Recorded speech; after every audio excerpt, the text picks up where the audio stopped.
Nous sommes mercredi 15 juillet 2020. Merci de choisir la télévision nationale pour vous informer. Les titres de l'actualité. Profanation constatée au mausolée national ce mardi. Les sépultures de certains compagnons de l'indépendance ont été visées. Au premier rang, celle du père de l'indépendance guinéenne, feu Ahmed Sékou Touré. Des précisions dans ce journal.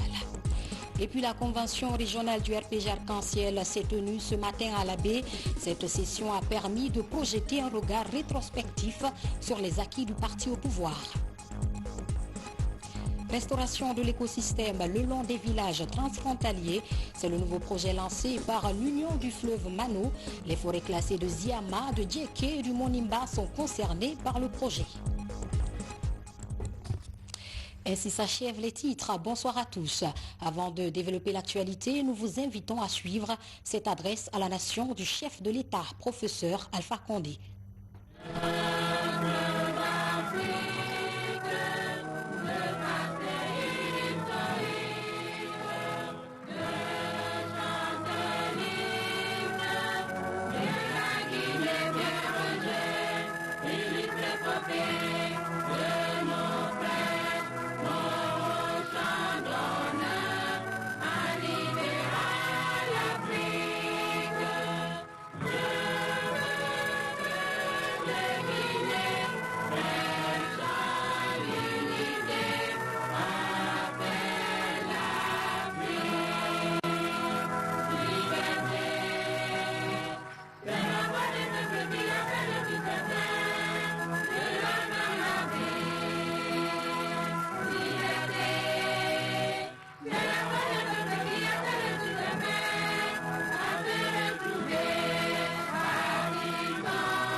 Guinéennes, chers compatriotes, je m'adresse de nouveau à vous ce soir pour vous faire le point de la situation de la crise sanitaire que traverse notre pays et vous informer des nouvelles mesures rendues nécessaires par l'évolution de la pandémie en Guinée. J'aborde cet exercice avec gravité, mais avec l'espoir que nous viendrons rapidement à bout de cette grave maladie. J'exprime mes sincères remerciements au peuple de Guinée pour ses efforts contenus dans la riposte contre le Covid-19, son adhésion à la stratégie du gouvernement dans la lutte contre cette pandémie nous permet d'envisager l'avenir avec optimisme. Chers concitoyens, dès les premières heures de l'apparition du coronavirus dans notre pays, j'ai instruit le gouvernement pour que la gestion de cette crise soit sa priorité. Ceci a favorisé une meilleure coordination et une plus grande efficacité de l'action gouvernementale dans la riposte à la pandémie. Notre stratégie a toujours consisté à moduler subtilement les mesures sanitaires, sociales et économiques afin qu'elles répondent efficacement à la gravité de la situation sans trop nuire aux conditions de vie des populations. C'est ainsi que dès les premières heures, j'ai déclaré l'état d'urgence dans notre pays et fait prendre des mesures spécifiques dans le but de contenir la propagation du virus. Entre autres, le port du masque dans l'espace public, la fermeture des frontières terrestres, maritimes, aériennes, les restrictions spécifiques au transport des personnes et des marchandises, la fermeture des écoles, universités et lieux de culte, la suspension des conférences et colloques internationaux, ainsi que l'interdiction des tournois artistiques et sportifs et la limitation de rassemblement de personnes sont entrées en vigueur. En cohérence avec notre stratégie dans cette riposte, certaines dispositions ont été ajustées et des mesures d'allègement adoptées lorsque cela était opportun. Je me réjouis en particulier de la réouverture partielle des écoles, centres de formation et universités, ainsi que des lieux de culte dans les zones non affectées par la Covid-19. Chers concitoyens, je suis conscient des contraintes liées à ces mesures et particulièrement leur impact sur notre quotidien. Mais je ne le dirai jamais assez. Elles sont le sacrifice à consentir pour préserver nos vies, reprendre les activités habituelles et renouer rapidement avec les rangs de croissance de notre économie.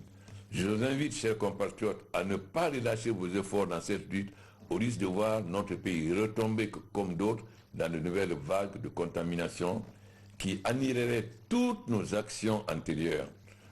En effet, malgré les appels à la discipline et rigoureux des règles édictées par les autorités sanitaires, je constate avec regret et amertume le relâchement par endroit des mesures barrières et notamment le non-respect du port du masque en public et à la maison, la violation des décisions visant à la limiter de rassemblement des personnes, ainsi que les déplacements intempestifs de Conakry vers l'intérieur du pays. Ces pratiques non citoyennes ont eu pour conséquence l'apparition de nouveaux cas dans certaines villes de notre pays, jusque-là épargnées. Je m'adresse d'abord aux imams. Cette année, aucun pays musulman n'a pu effectuer le pèlerinage.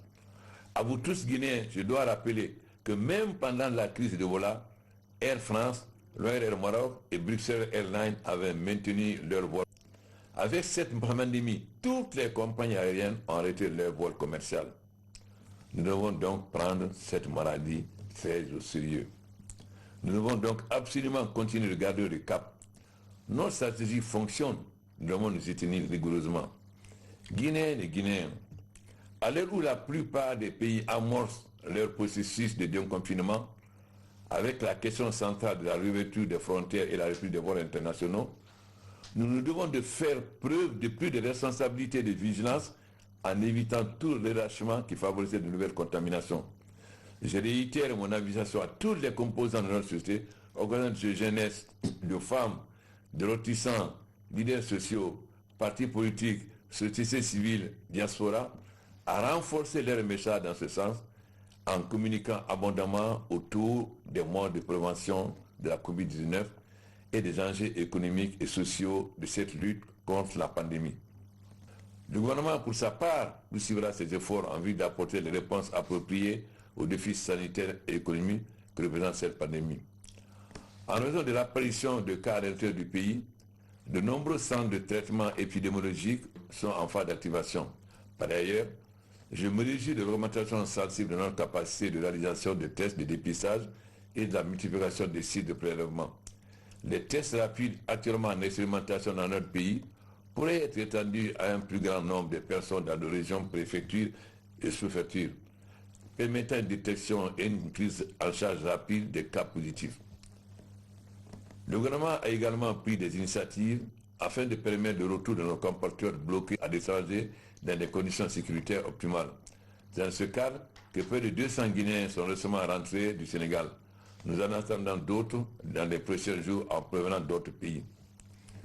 Chers concitoyens, il est vrai que notre pays dispose actuellement d'indicateurs flatteurs. En effet, sur 45 114 personnes testées, nous avons 6 276 cas positifs et 4 981 guéris, soit 79% de taux de guérison. Nous avons hélas, malheureusement, eu 38 décès, soit 0,6%. Je présente mes condoléances aux parents et aux proches des personnes ayant perdu la vie et souhaite un prompt rétablissement à celles qui sont en soins. Chers compatriotes, après avoir pris toute la mesure de la situation et suite aux concertations avec les acteurs et experts concernés, j'ai décidé de mener les mesures suivantes. L'état d'urgence est reconduit pour une période de 30 jours à compter du 15 juillet 2020 sur toute l'étendue du territoire national. Les frontières aériennes vont connaître une réouverture progressive à partir du 7 juillet 2020 en fonction de la mise en place des dispositions et procédures sanitaires retenues et conformément au principe de réciprocité entre les pays d'origine et de destination. Pour la reprise effective à cette date du trafic aérien commercial international, un protocole de réouverture et un plan opérationnel de relance du transport aérien seront publiés par les ministères en charge du transport en concertation avec l'ANS. Le couvre-feu est ramené de 0h à 4h du matin pour la zone du Grand Conakry, Conakry, Koya, du Breka, et reste entièrement levé à l'intérieur du pays. Le port du masque est toujours obligatoire tant en public qu'à la maison. Les autres dispositions relatives à l'état d'urgence sanitaire restent en vigueur. Je remercie l'ensemble des intervenants dans la réponse contre le Covid-19 avec une pensée particulière à l'endroit du personnel soignant de première ligne qui s'expose quotidiennement aux dangers de contamination et qui s'acquitte de sa noble mission avec compétence et dévouement. Je suis convaincu que la victoire est à notre portée. Faisons preuve de solidarité et de responsabilité pour vaincre ce fléau. Je m'adresse particulièrement aux maires, aux chefs de quartier, présidents de CRD. Aidez-nous dans la sensibilisation des populations. Aidez-nous à accompagner les médecins. Chaque Guinéen doit être un communicateur. Chaque Guinéen doit veiller à ce que son voisin porte les masques. Quand vous voyez un voisin qui n'a pas de masque, il faut l'interpeller et l'obliger à porter des masques. Car la meilleure façon de vaincre cette maladie est de porter ces masques. Quand nous portons les masques, nous nous protégeons et nous protégeons nos vis-à-vis. C'est là surtout important dans les lieux publics comme les marchés et autres. Donc je compte sur vous, élus locaux, pour nous aider et accompagner les médecins. Supportez la société civile qui distribue les masques. Apportez votre aide aux médecins pour que tous les cas positifs puissent être hospitalisés et soignés. Que Dieu bénisse la Guinée. Je vous remercie.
Et puis cette ordonnance portant prorogation de l'état d'urgence sanitaire.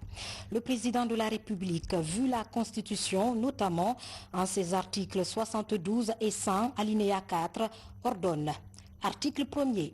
En application de l'article 100, alinéa 4 de la Constitution et de la loi d'habilitation L 2020-008 AN du 3 juillet 2020 portant habilitation du président de la République à prendre par ordonnance des mesures relevant du domaine de la loi, l'état d'urgence sanitaire est prorogé pour une nouvelle période d'1 mois à compter du 16 juillet 2020 sur l'ensemble du territoire national.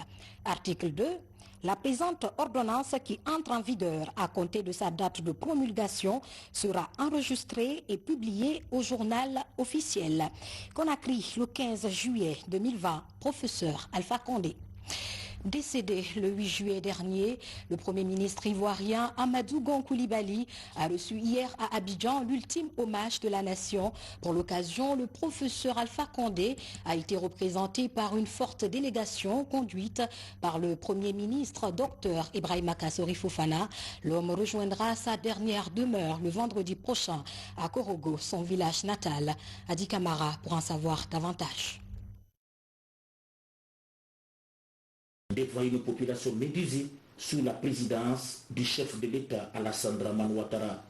La cérémonie a été rehaussée par la présence de plusieurs délégations de chefs d'État, de gouvernement et de représentants des pays amis de la Côte d'Ivoire. Dr Ibrahima Kassori Fofana et la délégation qui l'accompagne se sont recueillis sur la dépouille de Amadou Gon Coulibaly avant de rejoindre la tribune officielle pour suivre le déroulé du programme. Des témoignages poignants. Patrick Hachi, secrétaire général de la présidence ivoirienne, et Kandja Kamara, ministre de l'Éducation nationale et de la formation professionnelle, ont rendu un hommage aux défunts, soulignant de passage ses qualités d'homme d'État et d'acteur politique animé d'ambition économique et sociale pour la Côte d'Ivoire. C'est un sanglot que Mme Kandja Kamara a salué la mémoire d'un camarade de lutte, un leader politique déterminé dans les épreuves. Personnellement, je me suis senti en sécurité sous la houlette de Amadou Gon Coulibaly parce que sa probité morale et sa droiture inspiraient confiance et assurance. Avec Amadou Gon Coulibaly. Le président Alassane Ouattara a à cette occasion élevé le défunt à la dignité de Grand Croix de l'Ordre national de mérite en posant les crayons ouverts à cet effet sur leur cercueil. L'autre moment pathétique, c'est la restitution du corps à sa famille où le président ivoirien a rendu la dépouille à son épouse Aïssatou Gor Coulibaly, sa mère Hadja Fatoumata Coulibaly, ainsi que ses enfants et parents dans une forte émotion et de dignité. Ce fut ensuite le repas offert par le couple présidentiel au chef d'État et de gouvernement des pays amis qui ont effectué le déplacement. À cette occasion, Dr Ibrahima Kassory Fofana a exprimé son sentiment sur le laisseur disparu. Il se retient personnellement de l'homme, son humilité, sa disponibilité pour les autres, sa courtoisie. Le président de la République, mon président, le professeur Alpha Condé, a été personnellement touché, choqué. C'est la raison pour laquelle il a demandé que la Guinée soit présente à la cérémonie à travers ma personne et une très importante délégation de plusieurs ministres. C'est une perte. Le départ de M. Ngon est une perte pour la Côte d'Ivoire, mais c'est une perte pour la sous-région. L'envoyé spécial du professeur Alpha Condé a eu ensuite un tête-à-tête d'une heure au cours duquel Dr Ibrahima Kassory Fofana a remis le message de condoléances du chef de l'État au président et au peuple ivoirien. Le Premier ministre Dr Ibrahima Kassory Fofana a regagné Conakry cet après-midi. L'actualité, c'est aussi cet acte de profanation constaté au mausolée national ce mardi. Les sépultures de certains compagnons de l'indépendance ont été visées. Au premier rang, celle du père de l'indépendance guinéenne, Feu Ahmed Sékou Touré. Mais qui se cache derrière cet acte? Élément de réponse dans ce reportage de Maurice Sidibé. Le mausolée national des Kamayens, non loin du centre islamique et de la grande mosquée Faisal de Conakry. C'est ici que repose à jamais l'ancien président de la Guinée indépendante, Feu Ahmed Sékou Touré, et des compagnons de l'indépendance, ainsi que certains résistants à la pénétration coloniale. Hier mardi aux environs de 16 h, un inconnu aurait défoncé la porte du mausolée et réduit en centre le décor, dont les gerbes de fleurs et un livre de Saint-Coran. Il a donc mis feu au drapeau tricolore qui était là, le rouge et le vert. Il y a également des gerbes de fleurs qui étaient placées tout au long des tombes. Il a également mis feu dessus. Et après ça, il y avait un courant également qui était placé. Il a également brûlé ce courant. Il a arraché les nattes de prière sur lesquelles il y avait des versets coraniques tout au long de la ronde de la case. Il a également incendié. Il allait jusqu'à arracher la pierre tombale sur la tombe d'Adja Mafouri Bangoura. Et également, ce qu'on vient encore de constater ce matin, il a également arraché la pierre tombale sur celle de l'Almami Samori Touré. Que chacun se sente responsable et que ce qui a été fait de bien est le mérite de tous les Guinéens, l'honneur de tous les Guinéens, alors il faut que ça enseigne aux jeunes comment nous avons obtenu cette indépendance. Pour la sauvegarder, il faut instruire la jeunesse.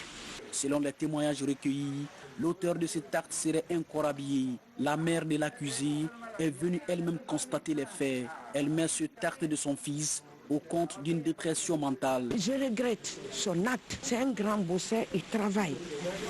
Sauf à l'hivernage, quand il accumule des soucis, quand ça dure, ça déclenche. Je profite de ça pour présenter mes excuses. L'alerte du service de gardiennage du mausolée a permis au poste de police de Kamayens de mettre l'individu aux arrêts. Il a été déféré à la direction de la police judiciaire pour approfondir les enquêtes. Depuis que l'acte a été commis, la présence des agents de sécurité est renforcée sur le site. À présent, ce message départ du président de la République, professeur Alpha Condé, au président français Emmanuel Macron.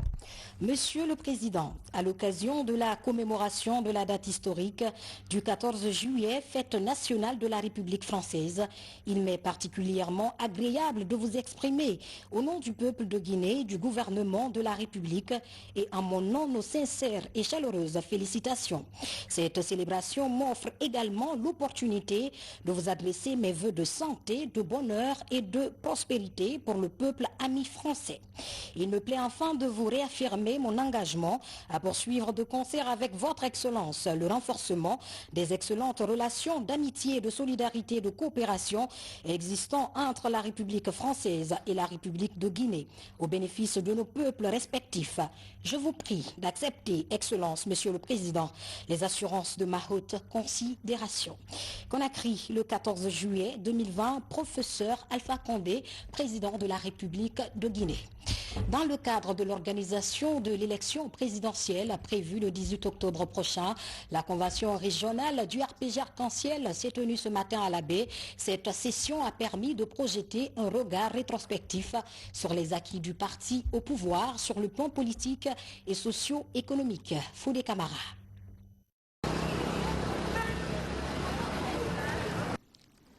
Dans l'enceinte du centre de formation professionnelle de la baie, le tricolore national est sous les rayons moins accablants d'un soleil au zénith. En cette saison des grandes pluies, dans une atmosphère très clémente, la ville de Karamoko Alpha Molabé accueille la convention régionale du RPG Arc-en-Ciel dans un esprit de fair play démocratique. Nous sommes très ravis aujourd'hui que la convention de l'AB se soit déroulée dans de très bonnes conditions. J'en profite pour remercier les autorités, les sages de l'AB, les responsables, les militants et sympathisants du parti et tous les hauts cadres qui ont fait le déplacement pour cette convention. Sous les yeux des émissaires des partis alliés, des militants et sympathisants venus de Conakry et des préfectures de Mamou, Koubia, Tougué, Mali, Lelouma, Dalaba et Pita participent aux travaux de ce rendez-vous crucial. Il y a lieu de rappeler que depuis l'avènement de notre parti au pouvoir en 2010, le président de la République, le professeur Alpha Condé, malgré le lourd héritage, est parvenu à faire des réalisations importantes qui ont permis d'améliorer considérablement le bien-être de nos populations et réduire la pauvreté sur l'étendue du territoire national dans la paix et cohésion sociale. Cette convention a permis d'évaluer le chemin parcouru sur le plan régional. D'abord, dans le registre politique, 582 comités de base du RPG Arc-en-Ciel sont installés. Dans le registre socio-économique, au-delà du projet de bitumage des voiries urbaines, comme ici à l'image, la ville de la baie, aujourd'hui les collectivités tirent profit des recettes minières grâce aux réalisations de l'ANAFIC. Personne n'est content. Vous avez décidé de choisir le président Alpha Condé pour conduire les couleurs du parti aux prochaines élections de 2020. Le RPG vient de prouver encore une fois de plus sa maturité. Le RPG vient encore une fois de plus de prouver qu'il est un parti démocratique. Après la baie, rendez-vous est pris pour Mamou, la ville carrefour, avec pour autre enjeu sensibiliser les militants et sympathisants à renforcer la paix et la cohésion sociale, gage de tout développement socio-économique. Il faut rajouter que les 5 représentants du RPG Arc-en-Ciel dans la région de Bokeh à la Convention nationale sont désormais connus par consensus. Ils ont été désignés par les délégués des 5 préfectures de la région pendant la Convention. C'est du moins ce que nous rapporte notre envoyé spécial, Manga Fodé Touré. À Bokeh, les 25 délégués statutaires des 5 préfectures désignent par consensus leurs représentants à la Convention nationale du parti. L'événement est prévu les 5 et 6 août à Conakry. Nous sommes engagés à ce que le travail entamé par notre cher président, le professeur Alpha Condé, perdure. Les structures à la base sont motivées avant cette grande date. L'engagement des ressortissants de la région dans le processus est indéfectible pour la victoire du parti à la prochaine élection. Nous avons un objectif, il est commun, il est unique. Nous devons mettre de côté nos divergences pour mettre au devant l'intérêt du parti. C'est en cela que notre objectif, qui est de rapporter la victoire finale, sera atteint. Nous sommes aujourd'hui à la convention régionale pour que, ensemble, les fils et filles de la région de Bokeh puissent aller nous représenter à la convention nationale. Non seulement pour aller aussi partager les préoccupations de nos militants à la base au niveau national, mais également pour aller réitérer leur engagement, pour aller se mettre à la disposition du parti et choisir l'homme qui va nous représenter pour la continuité de l'alternance. En marge de la convention, les députés et préfets de la région se sont réunis autour du gouverneur de Bokeh pour désigner à l'unanimité le directeur national des impôts comme coordinateur des activités du parti dans la région et l'honorable député de Bofa comme son adjoint. Restauration de l'écosystème le long des villages transfrontaliers. C'est le nouveau projet lancé par l'Union du fleuve Mano. Ce sont les forêts classées de Ziama, de Diéké et du Monimba qui sont concernées par le projet. Sa mise en œuvre est assurée par l'Institut de recherche agronomique de Guinée. IRAG, Lancé Kamisoko et Mohamed Saliou Paye ont couvert l'activité. Suivez. Pour lutter contre les menaces d'origine anthropique et climatique qui planent sur l'écosystème, l'Union du fleuve Mano lance le projet de conservation et de gestion des ressources en eau des pays membres. Il consiste à restaurer le couvert végétal à travers la notion de parcelles d'apprentissage forestière. Les villages transfrontaliers autour des aires protégées des Monimba, les forêts classées de Diéké et de Ziama sont choisis pour sa mise en œuvre. Et généralement, le couvert végétal forestier ici, ce sont ce que l'on appelle des agroforêts, associations d'arbres et de cultures pérennes, notamment le caféier, le cacaoyer, le palmier à huile. C'est des choses déjà que les agriculteurs font. Donc nous, on est là dans le cas d'améliorer ces pratiques. En matière de matériel végétal, le rapporter du matériel végétal plus performant.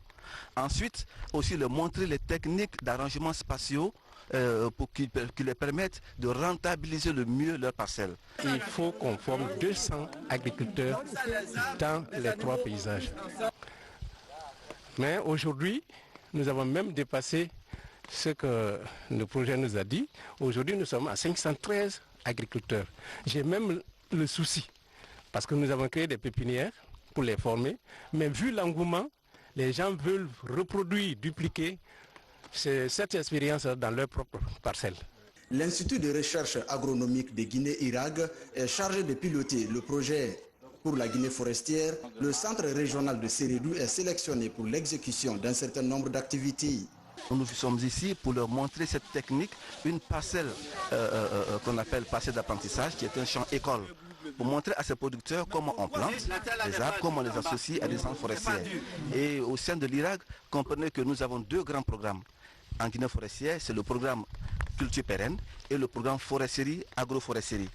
Donc nous comptons vraiment assister, appuyer nos producteurs en leur mettant à leur disposition toutes les innovations possibles, agricoles et forestières, agroforestières, leur montrant comment ils peuvent concilier arbres et essences forestières et cultures pérennes et pouvoir mieux rentabiliser les parcelles. Financé par le Fonds mondial pour l'environnement, ce projet bénéficie de l'appui technique de l'Union internationale pour la conservation de la nature et du bureau régional de la Mano River Union. Avec la synergie des services des ministères de l'Agriculture et de l'Environnement, le pays compte préserver ses massifs forestiers. Disons qu'après la tenue des journées de paix et de réconciliation des communautés en région forestière, le Conseil régional des sages a procédé à la distinction des fils du terroir qui se sont investis dans le processus. La cérémonie s'est déroulée sous l'égide du gouverneur de la région, Mohamed Saliou Paye, Mohamed Lamine Diallo. Pourquoi voulons-nous cultiver l'esprit de pardon et de tolérance pour une paix définitive dans notre région? Comment allons-nous accepter le seul nom pour la paix? C'est par le rapprochement, la cohabitation pacifique et l'enterrement définitif de la hache de guerre. C'est en ces termes que le Conseil des patriarches de la Guinée forestière a lancé cette journée de remerciement suite à la tenue des journées de paix et de réconciliation des communautés vivant en région forestière les 5, 6 et 7 juillet dernier.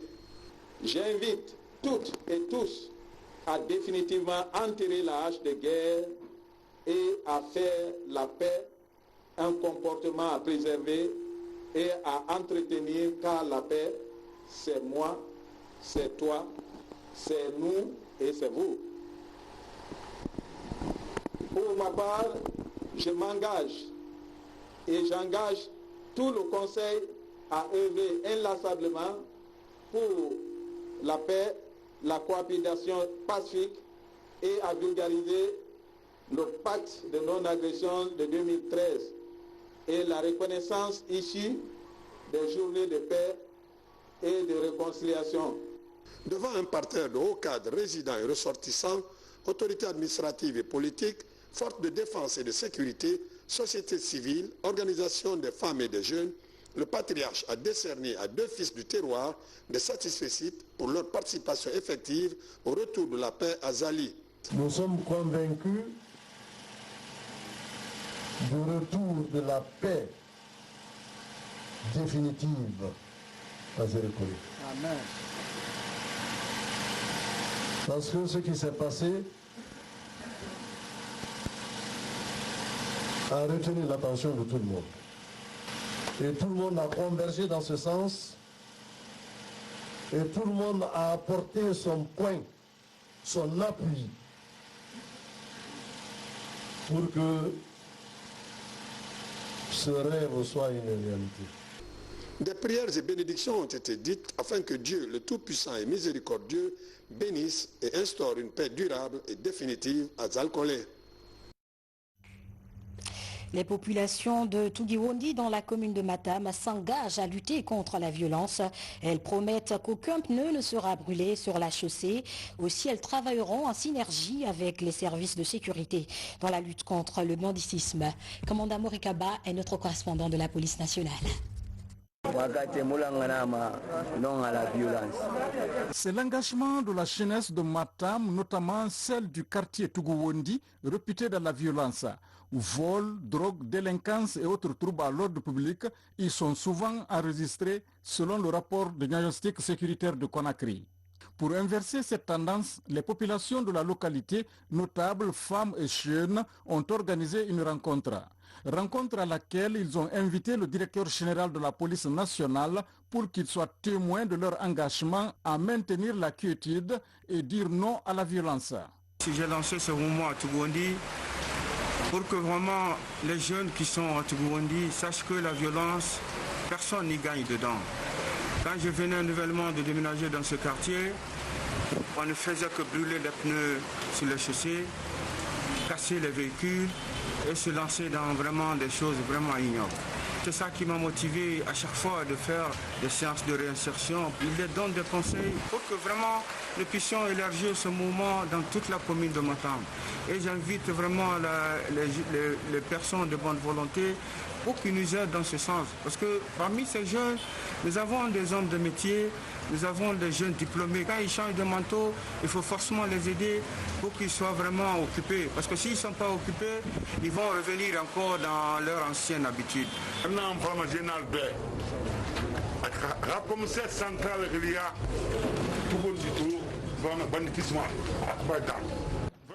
Nous disons au général et sa troupe qu'ils peuvent rester tranquilles.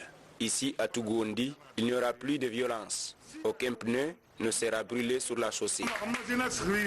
Il n'y a pas de problème.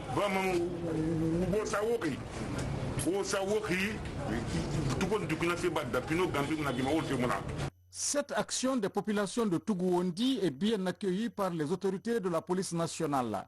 Elles sont conscientes que la sécurité d'une population n'est possible qu'avec la participation de celle-ci. Les jeunes de Tugiwondi, je veux préciser la vérité, les togs de Tugiwondi, ceux qui vont fumer la drogue au bord de la mer, qui ont pris conscience, qui se sont retrouvés, ils ont dit que ça ne l'arrange pas. Que plus grand jamais, il y en aura des barricades et des jets de pierres à Tugiwondi, particulièrement au rond-point de 1er mars ici à Matam. Et que le banditisme qui se faisait ici, dont eux-mêmes ils étaient à la base, avec les conseils que j'ai donnés, les méfaits de la drogue, c'est que ça peut jouer contre la personne physiquement et sur même l'avenir de l'homme. Ils ont dit que plus jamais ils ne le feront. Mais ce qui me plaît dans leur déclaration, le fait de dire qu'ils ne vont plus jamais faire des barricades. Mais n'importe qui ne peut plus venir les manœuvrer, les distribuer de la drogue et de l'argent, que ça ne se fera plus. C'est ce qui m'a plu. On pourrait désormais dire à travers cet engagement que la violence n'a plus sa place à Matam en général et à Tugiwondi en particulier. Toute chose qui réjouit les services de sécurité et les citoyens dont ils ont la charge de sécuriser. Temps d'errance, c'est le titre d'un roman paru dernièrement à l'édition Harmattan Guinée. Un florilège de thèmes est abordé dans ce livre, de la politique à l'émigration en passant par le racisme et autres. Tout y est presque pour mieux servir le lecteur et comprendre l'évolution actuelle du monde. Mais la bonne nouvelle est que ce livre est retenu pour le prix littéraire Amadou Kourouma 2020, dont les résultats seront connus en octobre prochain. Francis Collier. C'est un roman de 200 pages. Le titre Temps d'errance évoque les difficultés des jeunes de l'Afrique subsaharienne qui traversent le Maghreb à la recherche de meilleures formations académiques à l'Occident. L'auteur est un jeune Guinéen diplômé en droit et en gestion des ressources humaines de l'Université Paris 10 Nanterre et de l'École du commerce l'INSEC Paris. À travers l'ouvrage, Mambi Mangasuba a un message pour la jeunesse africaine en général et celle guinéenne en particulier. Le message, c'est qu'on est toujours mieux chez soi et que pendant qu'on essaie de s'accaparer de l'ailleurs, pendant le même temps, on est en train de nous déposséder de chez nous. Donc c'est le sens de la fiction, c'est la trame du roman. L'ouvrage est déjà sélectionné pour le prix Amadou Kourouma 2020, dont le gagnant sera connu à Genève le mois d'octobre prochain. L'objectif principal d'un auteur, c'est déjà de se faire publier, puisqu'il est tellement difficile de se faire publier. Alors, lorsqu'on vous informe que vous êtes nominé pour le prix Amadou Kourouma auprès de sommités comme Waberi, comme Fatou Ndjom ou encore Léonore Amiano, pour moi, c'est déjà une consécration, quoi, avant même le résultat final. La maison d'édition Harmattan Guinée, qui ne doute pas de la qualité de l'ouvrage, invite le lecteur guinéen et les autorités à découvrir et à soutenir cette œuvre qui portera les couleurs du pays à Genève. Les responsables du prix Amadou Kourouma l'ont choisi par la qualité du texte. Et vous savez, les critères chez l'Harmattan, c'est vraiment la qualité. Il faut que les Guinéens s'approprient de cet ouvrage, que les Guinéens lisent, que les journalistes critiquent, que les critiques littéraires s'approprient. Le fait que Mambi Mangasuba soit nominé à ce prestigieux prix d'Amadou Kourouma dénote encore une fois la capacité de réflexion et de production de la jeunesse guinéenne. C'est pour cela que je suis là, pour féliciter Mambi et l'encourager au nom du gouvernement guinéen et lui exprimer tout notre soutien dans le cadre de cette compétition de haute facture. L'ouvrage Temps d'errance de Mambi Mangasuba a besoin d'être soutenu à l'international. Le but visé, c'est que le prix Amadou Kourouma 2020 revienne à la Guinée. C'est la fin de ce journal. Merci pour votre aimable attention. Continuez de respecter les gestes barrières pour endiguer le coronavirus. Prenez soin de vous et de vos proches. À demain.